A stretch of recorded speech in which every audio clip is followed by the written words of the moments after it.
I'm really, really keen if I get elected to get on the health and wellbeing committee. Oh, yeah. I feel like because I'm actually in schools, I speak a lot to the teachers and the head teachers Yeah. all over Cornwall. Mm-hmm.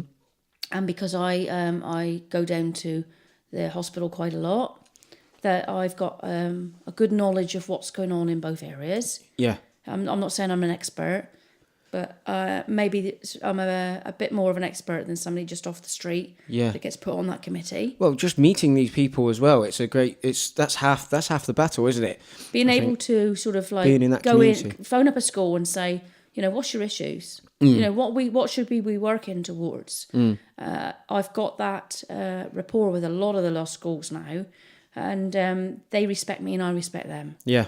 And I think that would go a long way to helping move things along.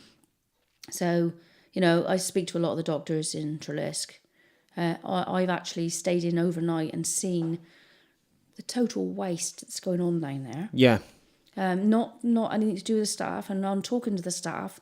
Some of them were quite happy to tell me about the waste. Yeah. But the people above them weren't listening. No, that's it. That's the thing, isn't it? It must be infuriating for them to not be able to give the quality of service they want when they see this waste going on. Oh, of course. I wrote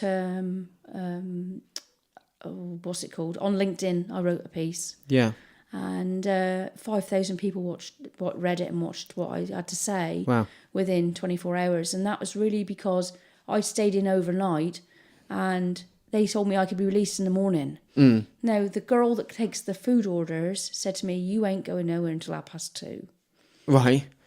She knew that was going to happen. Yeah. There's 20 wards down there. There was 5 of us waiting to be released. Yeah. We all sat down and ate a 3-course meal that we didn't need if we'd been released before lunchtime. Yeah, so it's a matter of getting doctors in to release the patients at the right time. They're overstretched, they're like running from ward to ward, I expect, trying to get patients out or seeing patients. And throwing scissors away after using them on one patient. Yeah. Oh, yeah, that's, well. The list goes on. There's lots and lots of things that, we need to just be smart with the spending. I think that we're losing services because we're not. And yes. It's because there's too many departments making too many poor decisions. Yeah. And nobody's going to take ownership for anything that they don't feel is theirs. Because we've got this mentality of everybody feeling that if they come out and they say something, they will be ridiculed for it. Or lose their job potentially, Exactly. especially like the lower down people, and then the people in the middle. The people in the middle, they won't go and speak to no one either because they're like, they're in this sort of area where no one listens. No, they don't know what to do. Listen, when you employ the CEO of Treliske Hospital and he has no qualifications and he'd fluffed them all up and he still got given the job. Yeah. Something's not working down there. Yeah, no, that's it. I think there's a big issue there. I think it's almost, well, I just don't know where to start with the NHS. A lot of times, I think it's a classic case of too many chiefs and not enough Indians, and like you said, massive wastage. The utmost respect for those people down there. Yeah. Through my breast cancer, and also when I went in, I had my gallbladder removed, and I was in for 24 hours. And the service down there and the people, you cannot fault. Yeah, it's like I haven't spent a lot of time in there myself. I think the last time I was in there was when my son was born, and which was 17 months ago now.